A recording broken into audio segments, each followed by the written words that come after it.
I want to try and talk about the impeachment. I try not to talk about it every single day, but there's a lot of news about it, and some of it's really good. And I want to just run through where we are on this. So the Senate, United States Senate, which has majority Republicans, are now hearing the House managers designated by Nancy Pelosi present their case to the Senate about the two articles of impeachment they brought against President Trump. And then we will have the representatives of the president bringing forth his defense. I want to hit a bunch of points I think it really matters to understand, because you will hear from your friends and people who believe they're politically well informed that there are all sorts of reasons that we need a full trial, that we should have witnesses. Every witness should be able to come forth, or that you should have there are many people advocating for the moment the House managers finish their case, presenting to the Senate, arguing for impeachment, that the president's lawyers should move for dismissal. All sorts of opinions floating around. And I want to talk about those issues because they actually matter to how this impeachment process plays out in the media and in the American election in 2020. But to start with, there was a clip from President Trump. I played a portion yesterday, but other comments President Trump made during the time he was still at Davos, at the World Economic Forum in Davos, Switzerland. He made some comments. I played some yesterday. I'm going to play a little bit more today, and they're hitting on three things. The questioner is basically asking, why isn't Giuliani, the question from the reporter, why isn't Giuliani, your favorite, lawyer, why isn't he defending you, part of the defense team in the Senate? What do you think about Ken Starr? You used to criticize Ken Starr, and President Trump has said some pretty harsh things about Ken Starr, and now Ken Starr is right there on the president's defense team.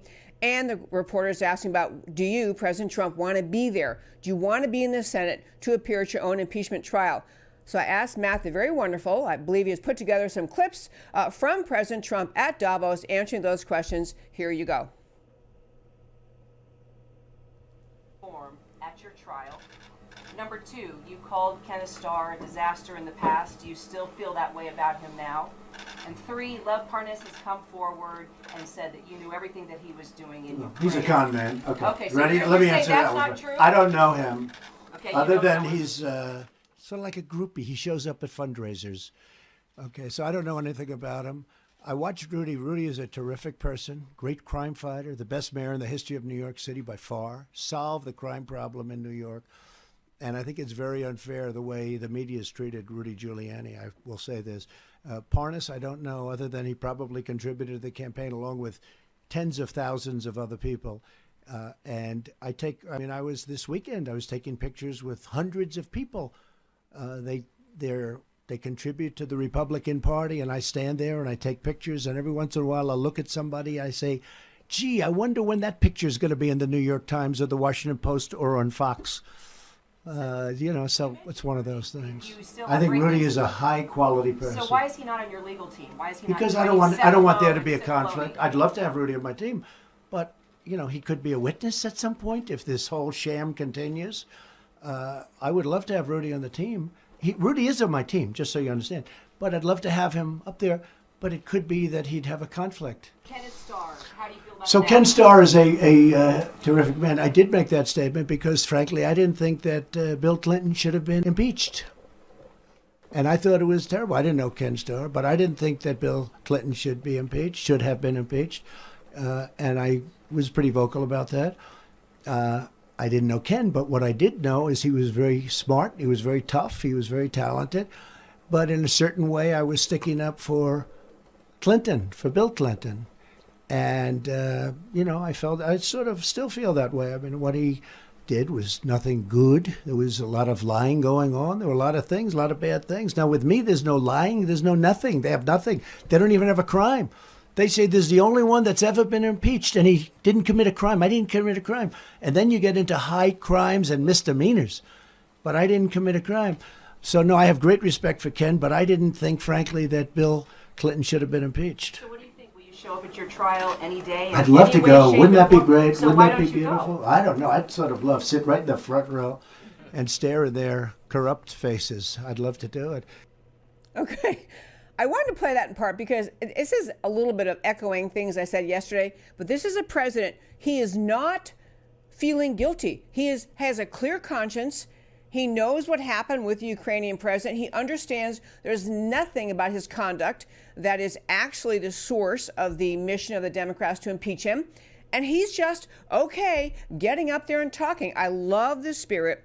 I did want to address, because people do ask about what about Giuliani? He's such a great lawyer and well respected and friend of Trump. Why isn't he in the defense team? And obviously Trump answered that question, but of course, it may be that the Democrats get around to witnesses. This Lev Parnas guy, wasn't going to spend much time on him, but this is a complete, as Trump said, didn't even know him. He kind of was a flash in the pan for the Democrats a week ago or so, saying, oh, now we got real junk. They have nothing. He has nothing. President Trump doesn't even know him. And then Ken Starr, this point about bringing Ken Starr on is a really, I think for some people who thought they did a gotcha question at President Trump, well, you used to criticize Ken Starr. And, Trump's point, he did not think that there should have been an impeachment of President Bill Clinton on the facts which brought about his impeachment. I happen to agree with him. I don't like President Bill Clinton's conduct. I found it reprehensible, and it was fair fodder for critique and fair fodder for people saying, he's not to be trusted. But I didn't think impeachment, the gravitas, the seriousness that impeachment is supposed to involve, I didn't think that standard was met in that case. I guess that's what President Trump thinks too. But I want to hit a bunch of points about this impeachment as we go forward. Number one, there are people, very serious conservatives, lawyers, arguing that the moment the House managers finish presenting their case on impeachment, that it is so ridiculous, so weak, so unwarranted, so beneath the dignity of intelligent people to have to listen to, that President Trump's lawyers ought to just move to dismiss at that moment. I agree with the characterization that everything the Democrats are bringing to this impeachment doesn't even come in the ballpark of impeachable under the Constitution standards. It is blatantly political, clearly blatantly political, unjustified. It's an outrage. It's an affront to the Constitution. But I think the president's team is smarter to take the time, instead of moving to dismiss, to take the time to make their case, to make their presentation. Because in part, for the Americans who are paying attention, they actually need to hear what the president's lawyers have to say. That's one reason. Another is, if the lawyers for the president move for impeachment the moment the House managers are done with their farce sham of a case, you could have people conclude that the only reason President Trump got acquitted by the Senate was just straight out partisan. Republicans happen to have the majority, and so they just dismiss the Democrats. You open yourself to that argument that the president didn't really have much of a defense to offer, or there weren't legitimate points to be made. And actually, Jay Sekulow, brilliant lawyer, one of the lawyers representing Trump in this impeachment hearing in the Senate, Jay Sekulow made that point that I want the opportunity to present my case. I want our side to have our case heard. And then they decide, the process is, then they decide whether or not to move to dismiss. So I think that's the right call, not to just jump on your feet the moment they're done, move to dismiss. It's possible that, it sends a signal of this is so ridiculous. Can we all just agree it's ridiculous and go home? But I think there needs to be a voice for the president there, for the American people, and for those who might otherwise conclude he doesn't have a good defense. Second point, big argument on witnesses. In the perfect world, if the witnesses could be presented and every side got all the witnesses they wanted, you might be able to argue that you love to have the whole big case heard. You love to have every witness who will expose the, which includes, of course, Adam Schiff as a witness, because his office was in cahoots with Eric Ciaramella, the super secret whistleblower guy. You'd like to have the people on Schiff's staff who coordinated with a super secret whistleblower in coming up with his complaint. You'd like to have people, there are just a long list you could make. And maybe you can make the argument that when all of that is out there, maybe the net benefit is that President Trump's, that the proof that his entire impeachment is just a furthering of the witch hunt that started the moment that he was elected, the furthering of the effort to impeach him from the moment he won the election. You may be able to help yourself and have more people see more clearly how this is impeachment is just a political sham. But I think ultimately it drags it out too long into a 2020 election year. You also get to wondering a little bit about, whether some little piece of statement or piece of evidence by some witness somehow the media gloms onto and contorts and manipulates and exaggerates. Then you have a whole new set of issues that you've got to deal with in bringing other witnesses. It's a can of worms to bring witnesses. And so even though I would love to have the whole story out there, because I think that not only would President Trump be further vindicated, but I think the Democrats' effort at just a sham impeachment would be even more widely and deeply exposed. But, okay, third thing, attorneys general, 21 attorneys general in this great country sent a letter to the Senate. These are Republican individuals who serve in the attorney general role in their respective states. 21 of them sent a letter to the Senate and to talk about how dangerous this is, that the Democrats in Washington are going to move forward with this impeachment when everyone in the country can see it is simply a political sham. It is a political anti-Trump. We never liked this guy. We found a reason. Maybe we can get rid of him. So they sent a very lengthy letter. And I want to tell you, I linked to the letter on my website, americacanwetalk.org. On the homepage under shows, drop down list of links. You can read the lengthy letter. Even though it was written by lawyers, it's pretty much in plain English. You could read it. You could see what they had to say. I think it's really important to understand this is uncommon to have these state attorneys general who have no role in the impeachment. They don't have a vote. They don't have a say, but they can see the danger that is being created for America's future. If you're going to let a party that happens to have the majority in the House, happens to despise the president, pounce and bring about articles of impeachment when there's no crime alleged. It's simply a political disagreement. It's a completely partisan political attack. Not one Republican's on board in the whole U.S. House with what the Democrats did. And they're raising the flag to say, if we're going to start playing games, allowing the use of this serious provision in the Constitution to remove, to overthrow an election that the American people, the president they chose, it's a serious and dangerous precedent, a slippery slope, my term, slippery slope down the hill to where we no longer think of impeachment as a very serious thing. So these attorneys general sent that letter. There were several great quotes from it, but I can't go through them all right now. I want to encourage you to actually read that letter and just keep in mind, this is not that common for people to do that. The last thing I want to hit on this story about impeachment today has to do with Senator Mitt Romney. Okay. Mitt Romney ran for president, as you likely recall, had zero backbone, could not bring himself to even critique the laundry list of things every Republican in the country could have critiqued of President Obama's conduct in the first term, couldn't do it, could not do it.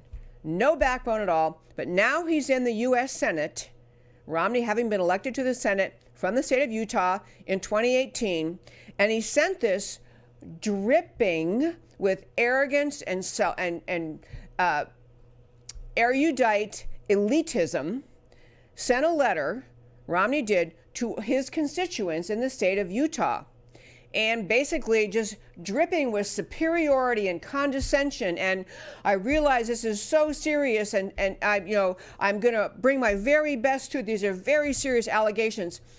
And so he sent this letter basically saying, don't worry, I'm on it. I'm representing you. I'm going to take this serious. I'm going to listen to the evidence. I'm going to be a great guy. I mean, just self-promoting, full of himself, pomposity. I don't know if that's a word, but it should be. Pomposity.